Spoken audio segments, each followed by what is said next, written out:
सलाम, नमस्ते, सत श्री अकाल। मैं एस बिहारी हियर। डिस्कस करेंगे आपके साथ इंपॉर्टेंट इवेंट्स को, इंपॉर्टेंट डेवलपमेंट्स को, जो कुछ होते रहा है। आप तक बताएंगे कि क्या-क्या चीज़ें चेंजेस हुई हैं, क्या-क्या चीज़ें नई-नई डेवलपमेंट्स आई हैं।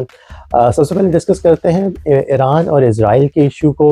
अभी जो रिसेंट डेवलपमेंट्स हुई है उसमें ये हुआ है कि जो रशिया के प्रेसिडेंट है पुतिन और यूएस प्रेसिडेंट डोनाल्ड ट्रंप, उनके दरमियान एक बहुत ही एक इसको कहना चाहिए कि प्रोडक्टिव एक डिस्कशन एक हुई है और इसके ऊपर उन्होंने टॉक्स कर रहे हैं।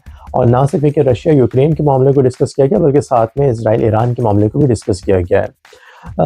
आपको पता होगा कि ईरान की जो प्रॉक्सीज़ हैं, चाहे वो हमास की शक्ल में हो, हिज़्बुल्लाह की शक्ल में हो या बशार अल-असद की शक्ल में हो, वो किसी न किसी तरीके से उनके ऊपर ये इल्ज़ामात लगते रहे हैं कि उनको ईरान से और फिर रशिया से भी उनको मदद उनको मिलती उनको रही है। और ब्रिक्स के बाद तो ये बात बिल्कुल वाज़ेह है कि जो रशिया जो कि है वो ईरान और इनको एक ही यानी कि एक समझा जाए कि उन्हीं की लॉबी का यानी कि पार्ट ईरान है। तो अगर हम देखते हैं तो इज़राइल ने ना सिर्फ एक लबनान के ऊपर अटैक किया जहाँ पर उसने हिज़्बुल्लाह की चीज़ों को टारगेट किया, इसके अलावा सीरिया के ऊपर उसने अटैक किया और पैलेस्टाइन में जो कुछ वो करता रहा है और जिस तरीके से कत्लेआम उसने करता रहा है वो सब चीज़ें सबके सामने हैं। अब ये है कि ईरान के ऊपर जो कि उसके ख़ास तौर पर जो कि ऑयल गैस फील्ड्स जो कि हैं उनको भी टारगेट किया गया, न्यूक्लियर साइट्स को टारगेट किया गया, न्यूक्लियर जो साइंटिस्ट हैं उनको टारगेट किया गया।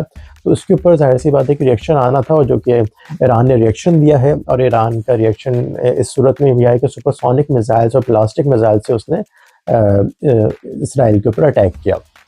अगर हम और बातों को डिस्कस करते हैं तो पाकिस्तान की एक हमें यहाँ पे देखने को मिलता है यूएसए में कि पीटीआई की जानिब से एक प्रोटेस्ट एक रजिस्टर कराया जाता है, एक एहतजाज एक तरीके से किया जाता है जो कि आसिम मुनीर के ख़िलाफ़ होता है। आसिम मुनीर फील्ड मार्शल जो कि रिसेंटली बने हैं, वो यूएस आर्मी डे के ऊपर यहाँ पर आते हैं वाशिंगटन में।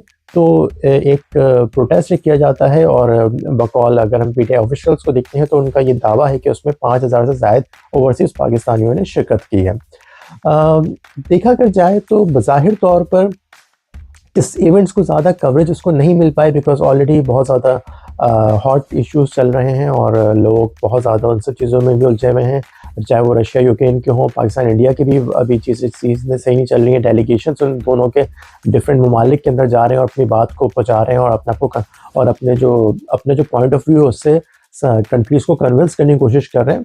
तो इतनी ज़्यादा भी उन सब चीज़ों की तरफ अभी जा सकें, लेकिन ये कहते हैं कि ओवरऑल अगर देखा कर जाए तो एक कोशिश एक है पीटीआई की जानिब से और इसको देखते हैं इसके क्या रिजल्ट्स इसके आते हैं।